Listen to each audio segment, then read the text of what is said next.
でも私ができない人も結構いますよね。そうなんです。ラリールレロって舌がねペロってなんか久しぶり、ケムシちゃんカモン。皆さんこんにちは。キュリチャンネルのウレタとアッキーです。お久しぶりです。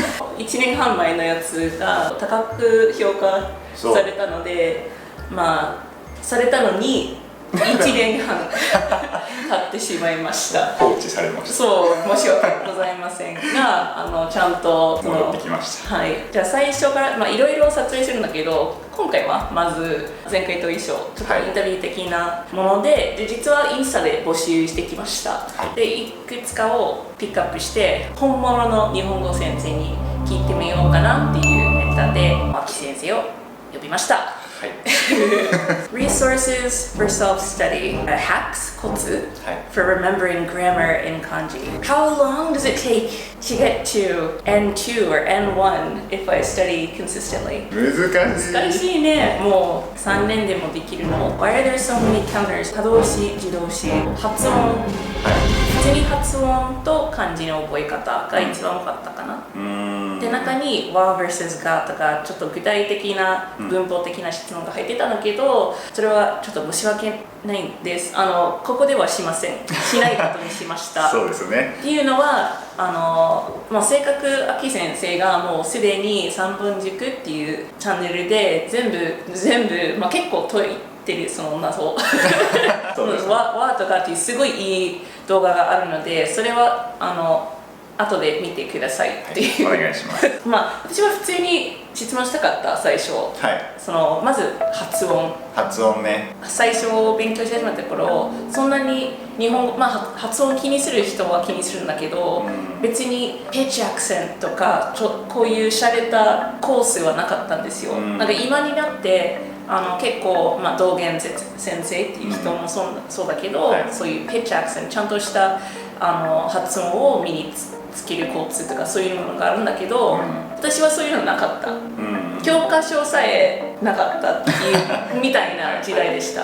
で、本当にもう秋先生の英語ずっと日本語でしたけど、英語がすごい日本国内でこんな素敵な美しい英語を育ってきましたね。Thank you very much。 で、ほら Thank you の TH はちゃんと入ってきてSmooth。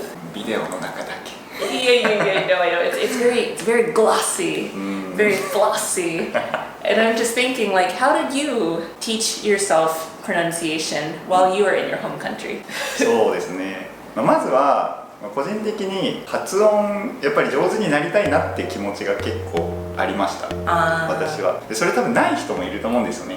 なんか文法とかが合ってれば別に発音なんかどうでもいいよっていう人もいると思うんですけど、多分私はそこのモチベーションが高くて、でなんでかっていうと結構音楽が好きなんで。結構歌なので結構やっぱ綺麗なアクセントで歌いたいし、歌詞も聞き取りたいなっていうのが。そうなるほど。そうなんです。音楽好きなんで。そうなんだ。じゃあ次カラオケ行こうよ。歌はでも上手じゃないんですよ。ちょっと聞くのが好きなんです。これは上を向いてでもちゃんとトーンがフォローしてきましたね。その耳の訓練とか、どこまでちゃんと聞き取れるのかっていうのが大事ですよね。そうです。であと具体的な練習の仕方としては、去年そのロレッタさんと撮った時にボトムアップとトップダウンの話をしたと思うんですけど、発音も結構その両方がね私は大事だと思ってて、例えば日本人も高校の英語の授業で一応そのボトムアップ式に発音の勉強ってちょっとするんですよ。そうですか。例えば、TH の発音はこう舌を噛んでみたいな感じですよって一応先生が教えてくれるんですよ。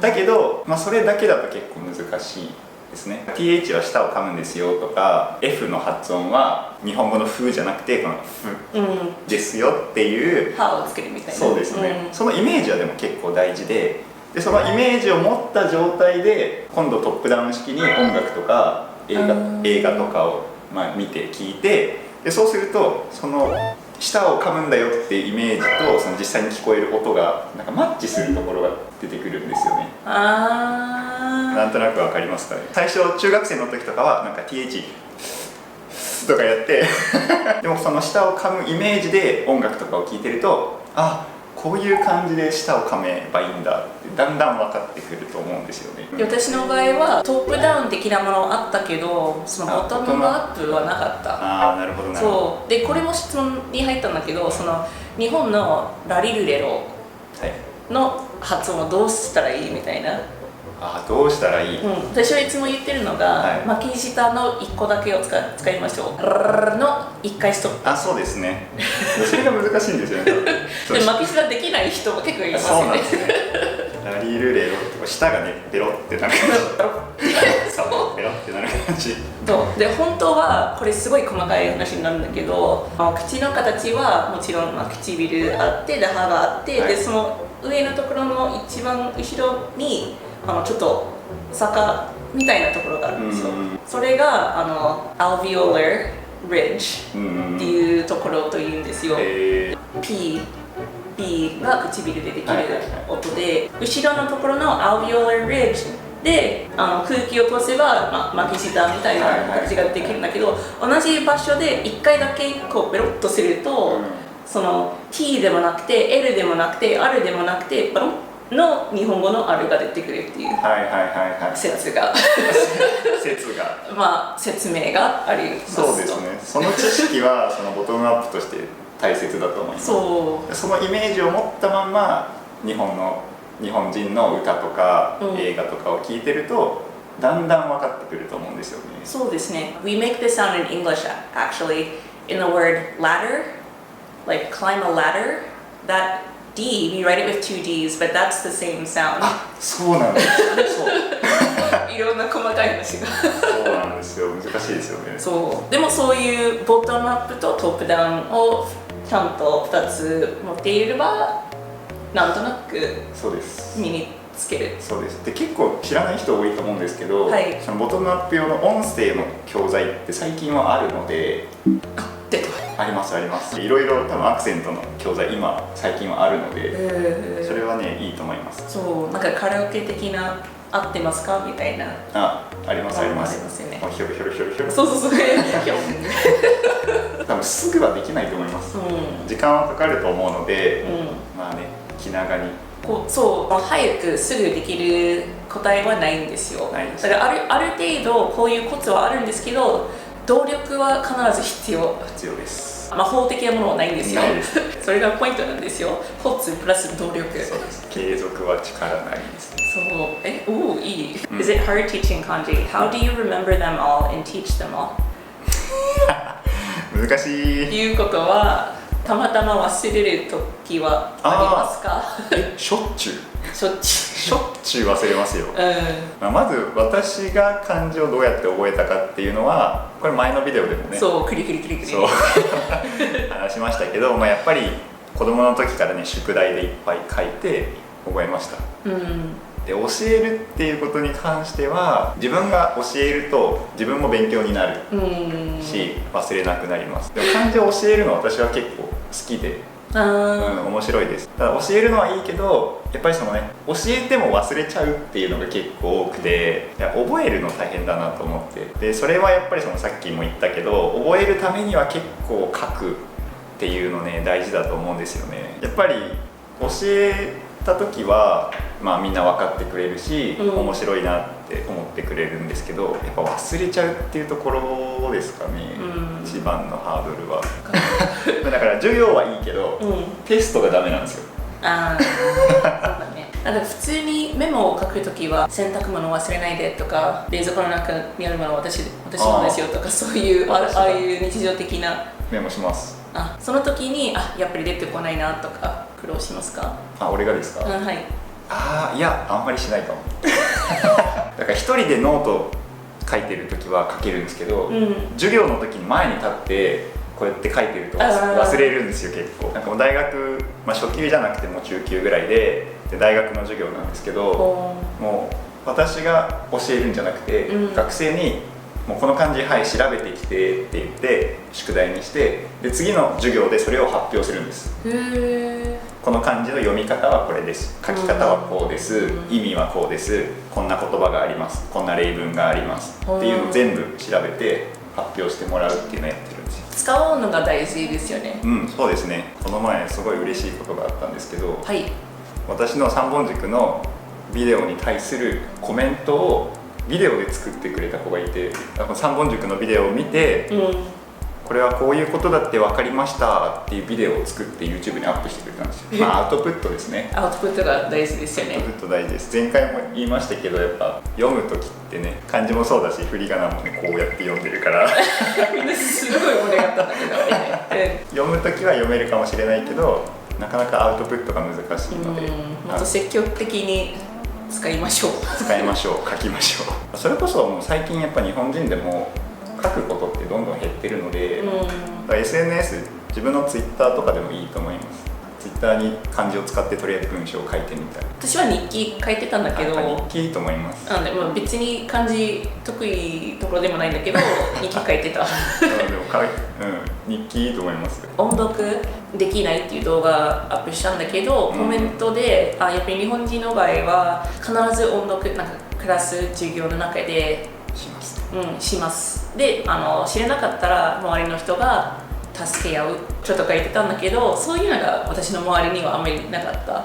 で多分見てる人もそうと思うんだけど、周りに直してくれるっていうか提案してくれるとかちょっとサポートして直してくれる人がね。そう、アプリは必ずあります。I know その DMM のやつとか、Hello Talk とか、YouTube のコメントとかもね大事だと思います。そう、本当にそれはチャンスですよね。チャンスですよ。せっかく YouTube に来ましたから到着しましたから、コメント欄使いましょう三本軸にこう流れてってくださいそう、三本軸で発音しました、漢字しました、で最後に敬語っていうテーマが出てるんですけど、全部一つの動画で回答するのがすごい難しいので、難しいですね。私からの質問です。敬語です。これ出たんだけど、ご苦労様とお疲れ様ですみたいな違い、と私からの質問はお疲れ様ですの使わない時、最近いろんなところで仕事を始めたんだけど、上司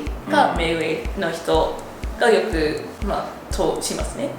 すれ違いますね、廊下とかで。でその時に「お疲れ様です」っていう挨拶が来て、すごいビビる私は。その場で何を言えるか、なんか「お疲れ様です」って言うと、やっぱりあなたも疲れてるよねっていうか、あなたもグッドジョブしてるもんねっていう感じがしてるから失礼じゃないですか。なんか自分の気持ちをつけようとしてるんじゃないですか、目上の人に対して。だからもう「お疲れ様です」って言われたら「おはようございます」しか言わないです、私は。それはまた面白い意見ですね。お疲れ様ですがちょっと失礼じゃないかなってなんか思ったきっかけとかありますか？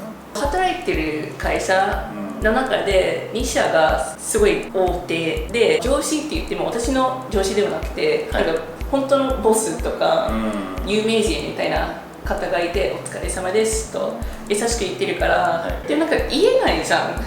なんか例えばそのスティーブ・ジョブズが入ってきたら「お疲れ様です」って言えないじゃんお疲れ様ですが失礼になることはないと思いますよ。ビビる、私は。